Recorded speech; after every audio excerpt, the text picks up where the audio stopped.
ईद का दिन था। मदीना की सुबह आज कुछ अलग ही थी। फिजा में खुशबू थी, लोगों के चेहरों पर मुस्कान थी और हर तरफ अल्लाह का शुक्र अदा किया जा रहा था। रोज़ों का महीना खत्म हो चुका था और अब ईद की खुशी हर घर में दस्तक दे रही थी। बच्चे नए कपड़े पहनकर गलियों में दौड़ रहे थे, बुजुर्ग एक दूसरे को गले लगा रहे थे और हर तरफ से अल्लाहू अकबर की आवाज़ें सुनाई दे रही थीं। इसी मदीना में अल्लाह के नबी प्रॉफेट मोहम्मद भी ईद की नमाज के लिए तैयार हो रहे थे। आपका तरीका यह था कि ईद के दिन सबसे पहले गरीबों और ज़रूरतमंदों का ख्याल किया जाए। इसलिए आपने लोगों को पहले ही ताकीद कर दी थी कि नमाज से पहले सदका ए फित्र अदा कर दें, ताकि कोई गरीब ईद की खुशी से महरूम न रह जाए।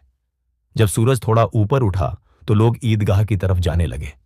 नबी सल्लल्लाहु अलैहि वसल्लम भी अपने सहाबा के साथ ईदगाह की ओर रवाना हुए। रास्ते में आप सल्लल्लाहु अलैहि वसल्लम तकबीर पढ़ते जा रहे थे और सहाबा भी आपके साथ अल्लाह की बड़ाई बयान कर रहे थे। ईदगाह पहुंचकर नमाज अदा की गई। नमाज के बाद लोग एक दूसरे से मिल रहे थे, गले लग रहे थे और खुशियां बांट रहे थे। लेकिन उसी वक्त नबी सल्लल्लाहु अलैहि वसल्लम की नजर एक छोटे से बच्चे पर पड़ी, जो एक कोने में खड़ा रो रहा था। उसके पास न कोई नया कपड़ा था, न कोई उसके साथ खेलने वाला था। नबी सल्लल्लाहु अलैहि वसल्लम का दिल बहुत नरम था। आपने तुरंत उस बच्चे के पास जाकर बड़े प्यार से पूछा, बेटा, तुम क्यों रो रहे हो? आज तो ईद का दिन है। बच्चे ने आंसुओं से भरी आंखों से जवाब दिया, या रसूल अल्लाह सल्लल्लाहु अलैहि वसल्लम, मेरे पिता एक जंग में शहीद हो गए हैं। मेरी मां भी नहीं रही। मेरे पास कोई नहीं है जो मुझे ईद की खुशी दे सके। दूसरे बच्चे नए कपड़े पहनकर खेल रहे हैं, लेकिन मैं अकेला हूं। यह सुनकर नबी सल्लल्लाहु अलैहि वसल्लम की आंखें भी नम हो गईं। आपने प्यार से उस बच्चे के सिर पर हाथ फेरा और कहा, क्या तुम यह पसंद करोगे कि मैं तुम्हारा पिता बन जाऊं और आयशा तुम्हारी मां बन जाए? बच्चा हैरान रह गया। उसने अपने आंसू पोंछे और धीरे से कहा, अगर ऐसा हो जाए तो मुझे बहुत खुशी होगी। नबी सल्लल्लाहु अलैहि वसल्लम ने तुरंत उसका हाथ पकड़ा और उसे अपने साथ घर ले आए। घर पहुंचकर आपने आयशा रजी से कहा, इस बच्चे को नहला दो, अच्छे कपड़े पहना दो और इसे खाना खिलाओ। आयशा रजी ने बड़े प्यार से उस बच्चे को नहलाया, साफ कपड़े पहनाए और उसे खाना खिलाया। कुछ ही देर में वही बच्चा जो रो रहा था अब मुस्कुरा रहा था। उसके चेहरे पर ऐसी खुशी थी जैसे उसे पूरी दुनिया मिल गई हो। जब वह बच्चा फिर से बाहर खेलने गया तो लोग उसे देखकर हैरान रह गए।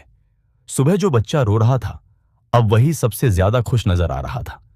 बच्चों ने उससे पूछा, अभी सुबह तो तुम रो रहे थे, अब इतने खुश क्यों हो?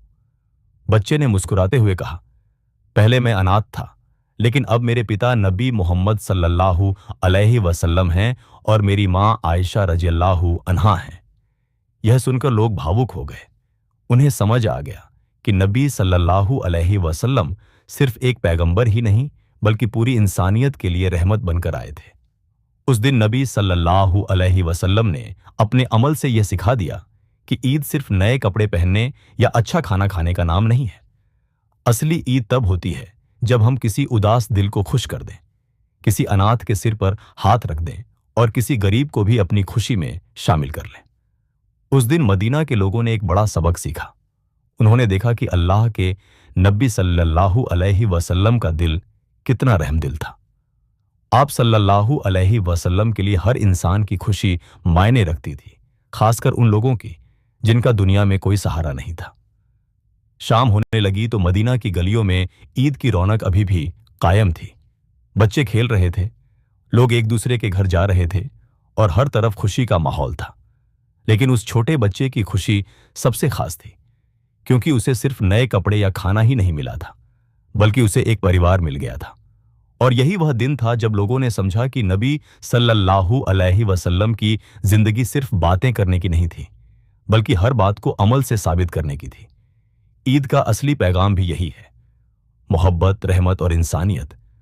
अगर हम भी किसी उदास चेहरे पर मुस्कान ला दें, किसी गरीब की मदद कर दें और किसी अनाथ को सहारा दे दें, तो समझ लीजिए हमारी ईद भी उतनी ही खूबसूरत हो जाएगी जितनी उस दिन मदीना में थी।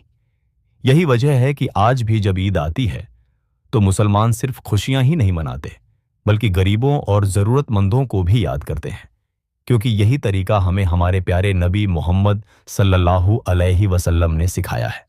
और सच तो यह है कि जिसने इस राज को समझ लिया, उसके लिए हर दिन ईद बन सकता है।